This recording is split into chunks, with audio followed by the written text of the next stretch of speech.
चावल लिए हैं और गरम मसाले का पेस्ट लिया है, टमाटर लिए हैं, हरी मिर्ची लिए हैं, लहसुन अदरक का पेस्ट लिया है और प्याज लिए हैं। तो चलें हम अपनी रेसिपी बनाना स्टार्ट करते हैं। तो गाइस पहले हम गरम मसाला ऐड करेंगे। हमने घी गरम कर लिया है, अब हम इसमें मसाला ऐड करेंगे। हमने घी में बनाने हैं इसको, आप चाहें तो तेल में भी बना सकते हैं।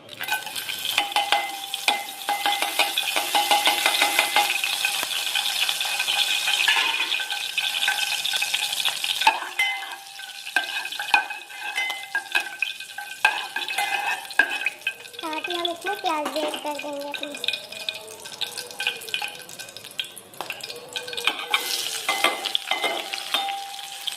साथ ही हमने इसमें अपनी प्याज ऐड कर दी है।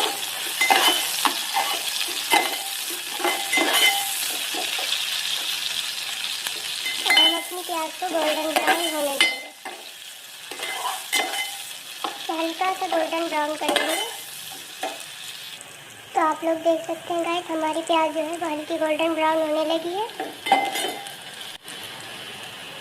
आप देख सकते हैं गाइस, हमारी प्याज जो है हल्की गोल्डन ब्राउन होने लगी है। अब हम साथ में इसके लहसुन अदरक का पेस्ट शामिल कर देंगे। हम इसके साथ लहसुन अदरक का पेस्ट डाल देते हैं। अब हम इसको 1 मिनट तक भूनेंगे।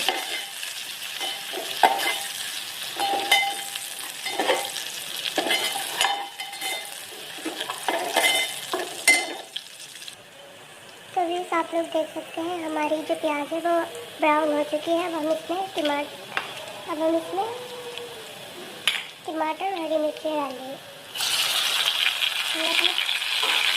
टमाटर और हरी मिर्ची को ऐड कर लिए हम इसको भूनेंगे।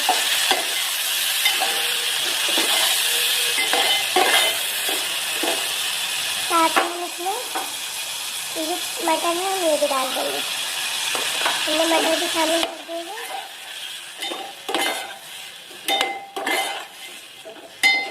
इसके साथ ही हम इसमें नमक शामिल कर देंगे।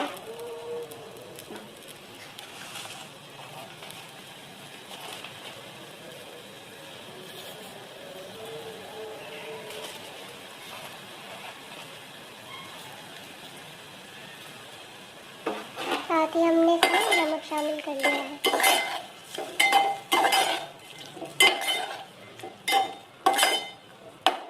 अब हम मटर को 5 मिनट के लिए पकाने के लिए ढक के रख देंगे।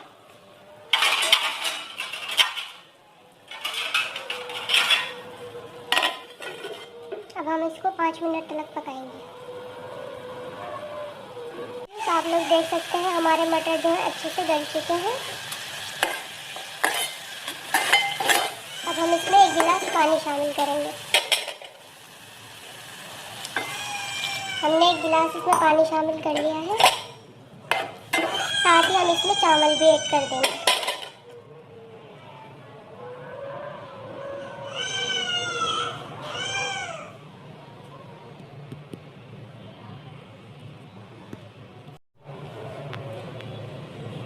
तो व्यूअर्स आप लोग देख सकते हैं हमारा मसाला जो है अच्छे से भुन चुका था। हमने इसमें 1 गिलास पानी ऐड कर दिया है।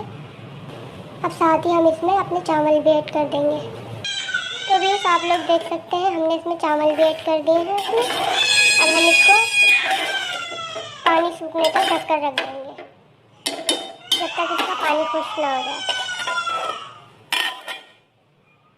आप लोग देख सकते हैं कि हमारे चावलों का पानी जो है अच्छे से खुश्क हो गया है। अब हम इसको 5 मिनट के लिए दम पर रख देंगे। आप लोग देख सकते हैं अच्छे से खुश्क हो चुका है हमारे चावलों का पानी।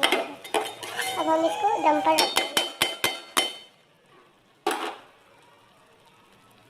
तो भी हमने इसको 5 मिनट के लिए दम लगाने के लिए रख दिया है। अब हम इसमें दम लगाएंगे। आप लोग भी देख सकते हैं हमारा मटर का पुलाव रेडी है। मिलते हैं नेक्स्ट वीडियो में। अल्लाह हाफिज़। दुआ में याद रखिएगा।